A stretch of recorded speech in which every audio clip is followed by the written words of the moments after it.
Oh shit, welcome to Blarney Stone, baby! Thank you so much!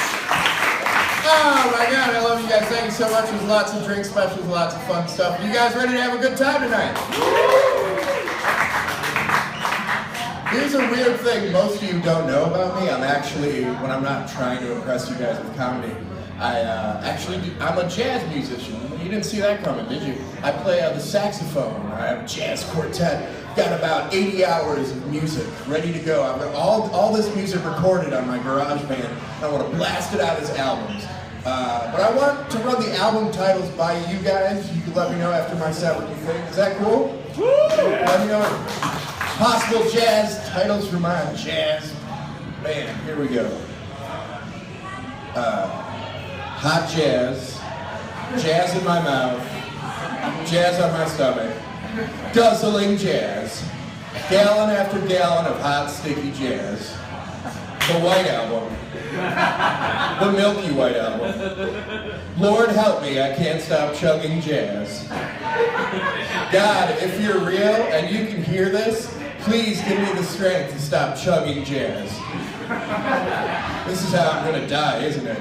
Surrounded in a sea of jazz. And Birth of the Cool by Miles Davis. Stupid! Hey, that was the set list. There wasn't any albums written on that. That was all for me. That was all me being silly. There was a time when I wasn't a disgusting kid, or a disgusting adult. I was a pretty cute kid. I had blonde curly hair. It was adorable, kind of like this guy. And when you're a little kid, when you're like 5, 6, you only want to eat the coolest, the most delicious shit, just like chicken fingers and various breaded types of chicken and macaroni.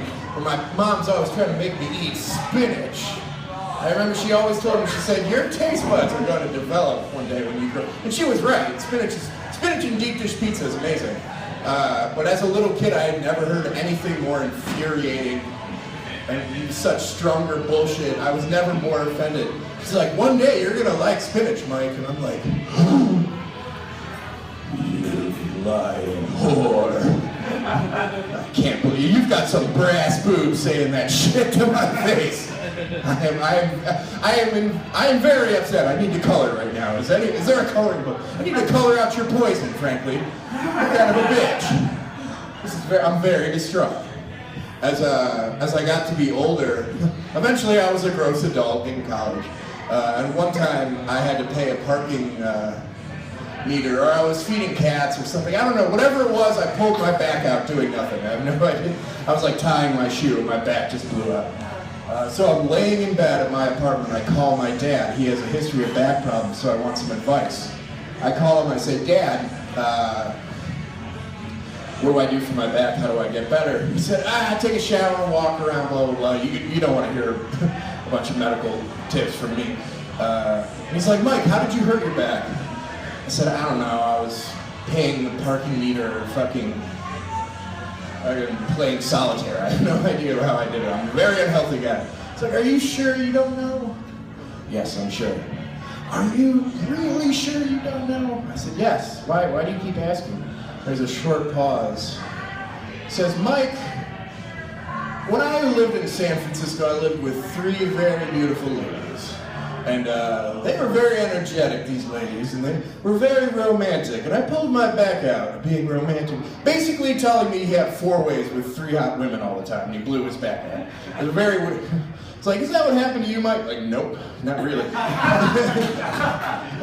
And it wasn't like matter of fact, like, you know, Mike, one time I was intimate with a woman, I hurt myself. It was like he was trying to impress me, like, I was boning 3 chicks at once, and 2 were twins! It's like, yeah, that's the sickest shit I've ever heard in my life. That's amazing.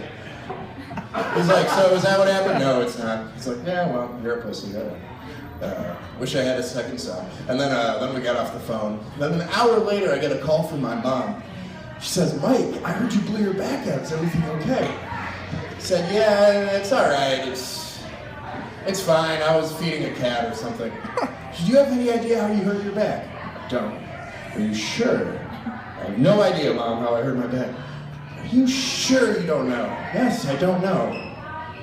There's another short pause, and my mom says, you know, Mike, in the 70s, I lived with 10 of the Philadelphia Eagles. And those boys were exceptional. And I hung up on her. It's a terrible way to start a Tuesday. It's 11 a.m. And I get another phone call. And I'm like, I don't check the caller ID. I'm like, yes, who is this? Mike, it's your mother. I feel like we got disconnected. What happened? In any case, those boys used to give it to me good. Any given Sunday, if you catch my drift. And then I got to see Philly's own personal butcher shop. A lot of big gigs. I never pulled my back out or anything from having sex. I've never hurt my back before. I just wanted to let you know about my time in Philly. Hey, Mike, well, it was a good time. My mother is a saint. That was all lies. Don't you ever speak to her any of you. All right, thank you so much for listening to that crap.